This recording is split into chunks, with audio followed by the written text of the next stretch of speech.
Hello बच्चों, मैं हूं आपकी हिंदी टीचर अंजू मैडम और मेरे क्लास में आप सभी बच्चों का हार्दिक स्वागत है। बच्चों, मैंने मलबे का मालिक कहानी को पहले ही पढ़ा दिया है। इसके सारांश, उसकी प्रासंगिकता, मलबे का मालिक कहानी की विशेषताओं पर पहले ही चर्चा हो चुकी है।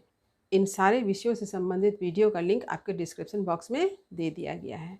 तो मलबे का मालिक कहानी से जो लॉन्ग क्वेश्चन पूछे जाते हैं, उन सभी प्रश्न के उत्तर आपको उस वीडियो में मिल जाएंगे। आज मैं जिन प्रश्नों को लेकर आपके समक्ष उपस्थित हूँ, ये सारे प्रश्न आपके एमसीक्यू और एसएक्यू में पूछे जाते हैं।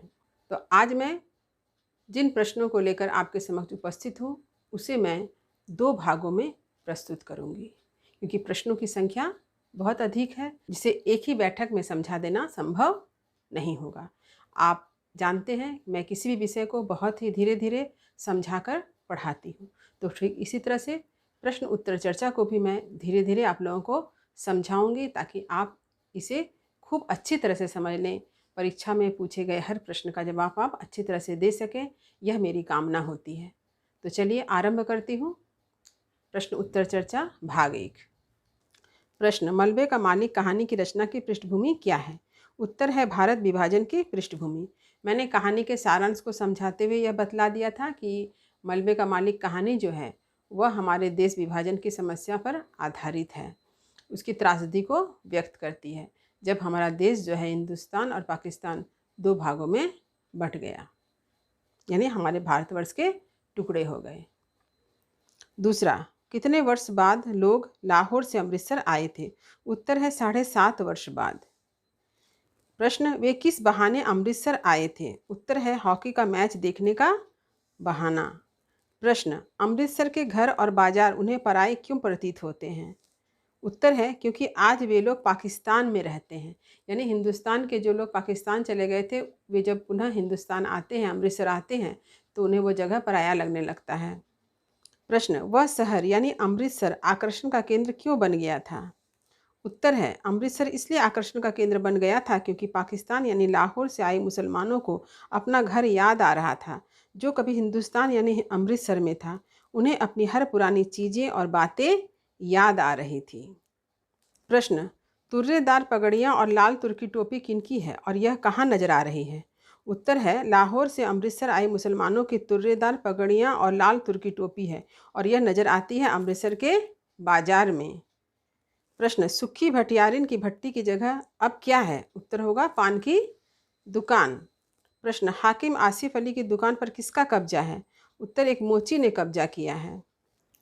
प्रश्न: मस्जिद ज्यों की त्यों खड़ी है, इन लोगों ने इसका गुरुद्वारा नहीं बना दिया, कथन का क्या तात्पर्य है? ये आपके पाठ से पुस्तक ली गई है। कभी कभी ऐसी पंक्ति देकर आपसे व्याख्या भी इसकी पूछी जाती है, इसे आप याद रखिएगा।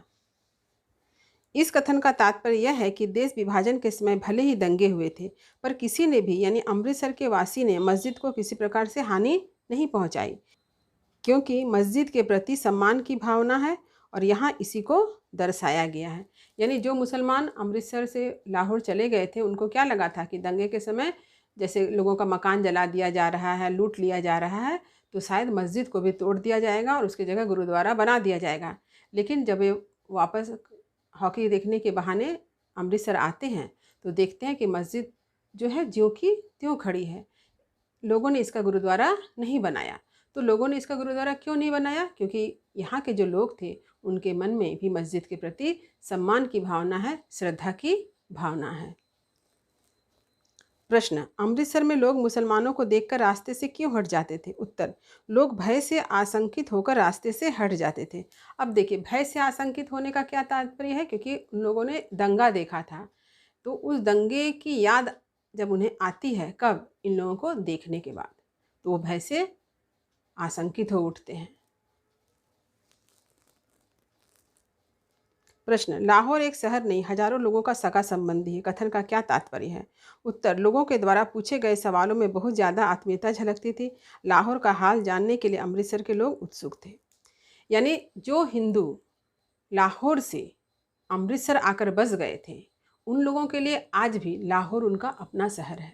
तो जो भी लोग लाहौर से आए हैं, उन लोगों से यहाँ के लोग क्या कर रहे हैं? वहाँ का हाल पूछ रहे हैं, क्योंकि उनमें उन्हें आत्मीयता झलकती है। जैसे आप लोगों ने खुद भी देखा होगा कि आप जिस जगह रहते हैं वहाँ से कभी आप कहीं दूर जाकर रहने लगे और आपको कभी पता चलता है कि जहाँ पहले आप रहते थे वहाँ से कोई आया है, तो आपके मन में उसके लिए एक अपनापन का भाव आ जाता है। आपको वो अपना लगने लगता है। आप उससे उस जगह के बारे में बहुत कुछ सवाल पूछते हैं। ऐसा अक्सर ही होता है। तो ठीक स्थिति यहाँ पर भी यही है।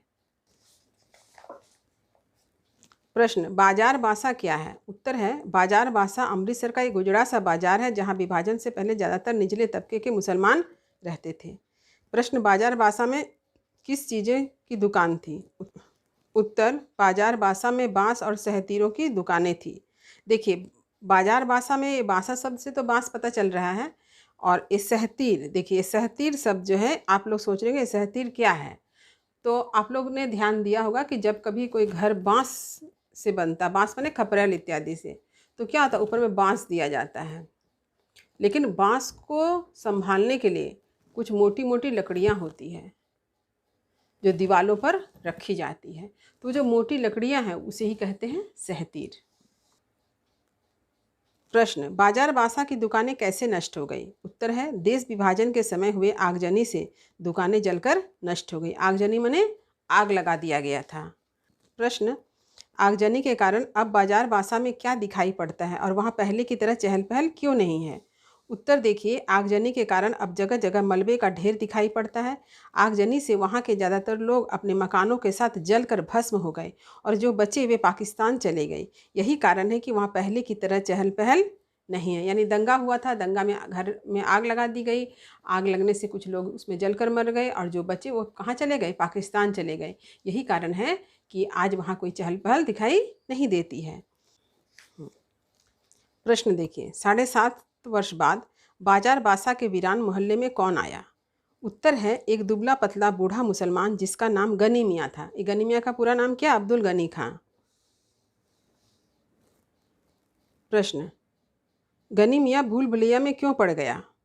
उत्तर है, जली हुई इमारतें तथा जगह जगह मलबे के ढेर को देखकर गनी मियाँ भूल भुलैया में पड़ गया।